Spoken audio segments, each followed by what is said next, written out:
Ali, how are you, sir? Roberto, buenas tardes. I'm doing well. Ali, tell the listeners who you are and what you do. For those that don't know. Well, I am an election attorney and I represent many candidates, incumbents, insurgents with ballot access and election law issues. And it's a practice that I love because I love politics and I love being a litigator. And I'm so blessed to be in this position. Ali, let's start with the. I want to talk a little bit about the Muslim American Democratic Club, which is now people are talking about it a whole lot post with the ascent of Democratic nominee Zohran Mamdani. Well, talk about your idea and talk about the founding of the club and what your role was in that. I am a co-founder of the club with other great people like Linda Sarsour, Faiza Ali, Alia Latif, our brother Ibrahim Abdul Mateen, who passed away, may he rest in peace. These are all people who coalesced in 2013 to found this Democratic Club, which has a citywide focus. And our goal was to mobilize Muslim New Yorkers in elections, to get them to vote more, to get them to participate in the political process, and ultimately to run candidates from our membership. And I'm so proud that two of our longstanding members, you know, created history, and those two people are Council Member Shahana Hanif and now our Democratic nominee for mayor, Zohran Mamdani, who actually at one point was a board member of our club. Oh, interesting. Talk about your first interaction and your first meeting with Zoran, and what was that like? And when did you meet him?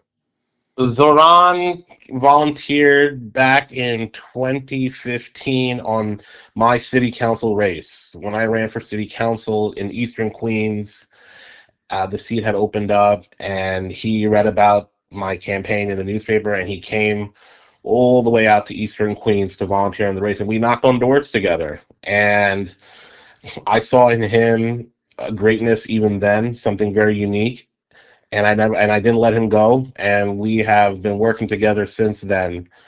And in many ways, his victory has been a 10-year project for us. So Ali, talk about the again. You've what was your role in the campaign? What did you do for Zoran in the mayoral race and his I assembly race? Talk about the assembly race. Were you involved in his assembly race? yes, I was involved in the assembly race, and we had, I was his election attorney. I've been his longstanding election attorney, and I've filed every petition that's had his name on it, and I have been advising him in that capacity. But I've also been doing a lot of politics and community organizing for Zoran, and making sure that we as a community, particularly the Muslim community and South Asian community, did everything we could for Zoran.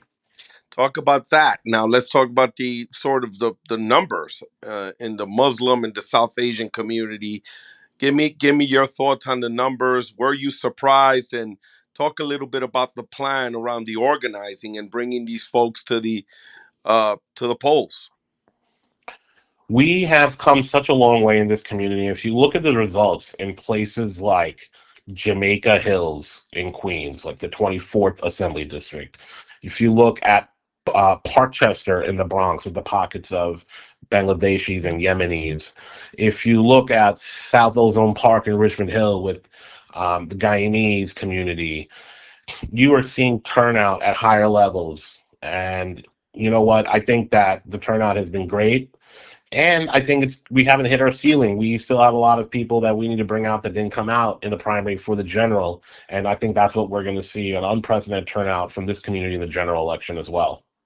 What is your role currently with the campaign? Just election? Or you still just counsel? Or what is your role? I'm still serving as an attorney, and I'm so proud to be in that role. We also have brought in a great national law firm, the Elias Law Group, to help this campaign.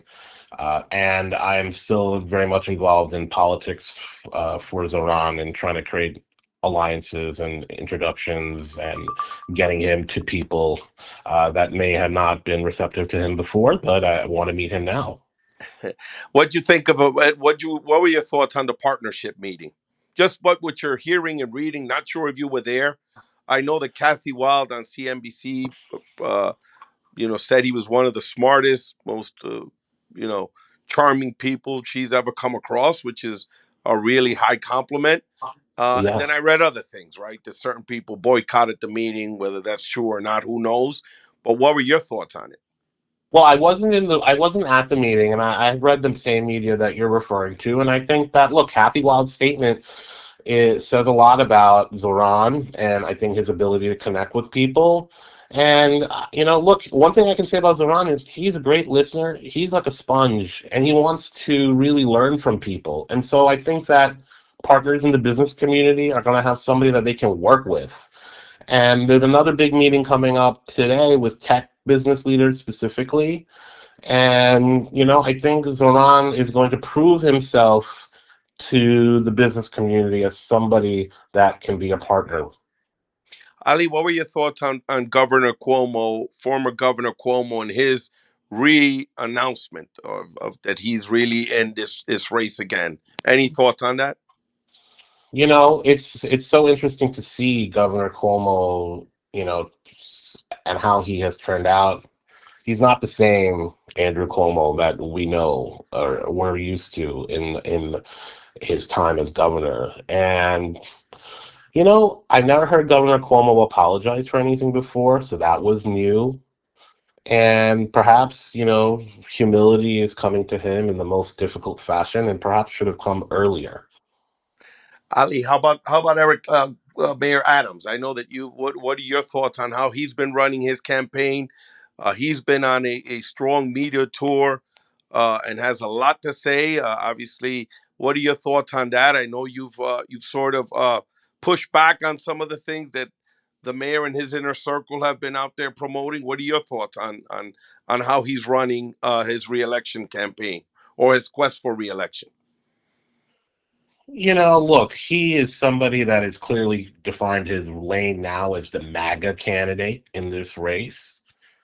And he's somebody that has so many ethical issues and management issues. I mean, I find it so laughable that he's going to run a campaign, focus on public safety. This is somebody that couldn't keep a police commissioner, in place for a very long time. I think he set the record on what, five commissioners in his first term. I mean, and you look at these lawsuits that are being filed by top chiefs that they got pushed out of the NYPD for pointing out corruption.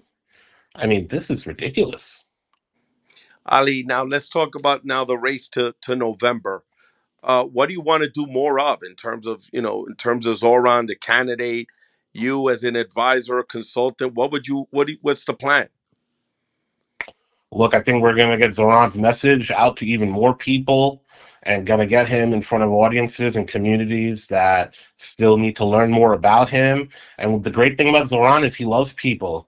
And he loves walking into a room that maybe people that don't support him and listening to them.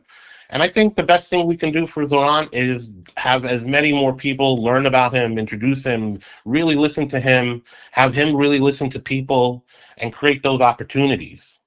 Ali, when was the moment during the campaign that you said we got him?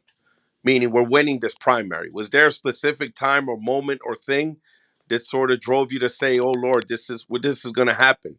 I mean, separate of the governor calling and saying, "Hey, you won," and congratulations. What was your gut or things that you can say during the campaign that led you to believe that this was a legitimate that Zoran had a legitimate shot at winning? I think it came in the second day of early voting for me. And when we start looking at the results of who showed up. And when you see, I think by Sunday, the Sunday right before the primary, I was like, wow, we really can win this based on how many people came. New people have come in. Because, we get to see on a daily basis from the Board of Elections, who has voted in early voting. And when you start seeing the numbers on the youth and people that have never voted before showing up, I was like, wow, this is something different. Ali, any groups or anything particular or constituency that came in way better than you thought that surprised you? Any voters or any neighborhood or borough that you said, "Oh Lord, we didn't expect this." I think that. I think that the sort of the zero prime turnout, if you will, what they're calling it, was unprecedented. The youth turnout is unprecedented. I don't think anybody ever modeled for this on in any other campaign or the pollsters, and so that really shocked me is how many new voters came out, and it makes sense. And you know what? I'm so happy to see Zoran get overwhelming support in Manhattan, Brooklyn, and Queens. He won these counties, and handedly. I think some people were, we got some work to do in certain pockets, obviously, but wow, what a result! Ali, now let's talk a little bit about the endorsements. Any ones that you could highlight that you said when that maybe have tipped the needle or the scale in Zoran's favor? Out of the, I know people, some reporter yesterday told me that it was the Lander endorsement that she thought made the difference.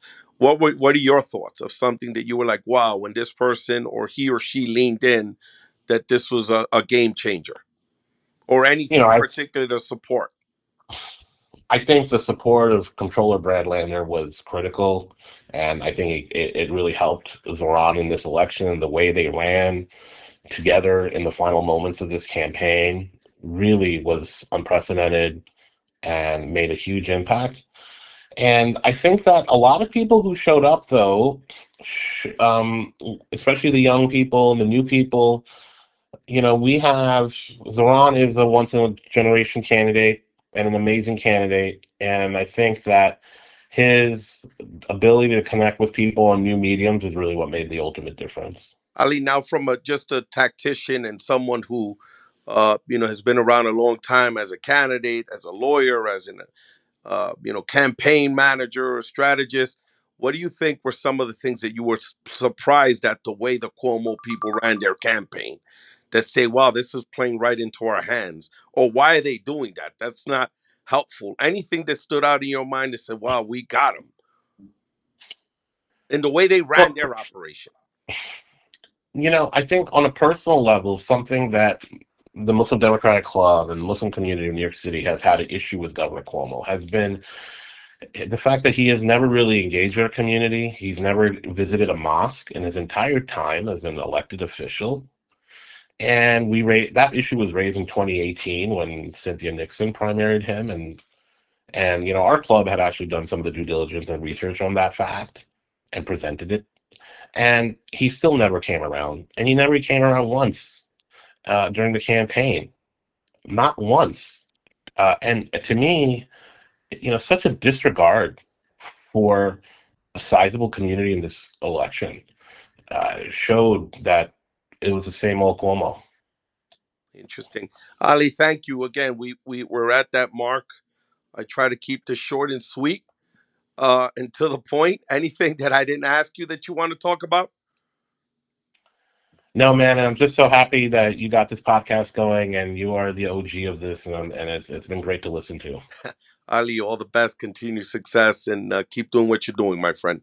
Talk soon. Thank you, Bye Roberto. bye.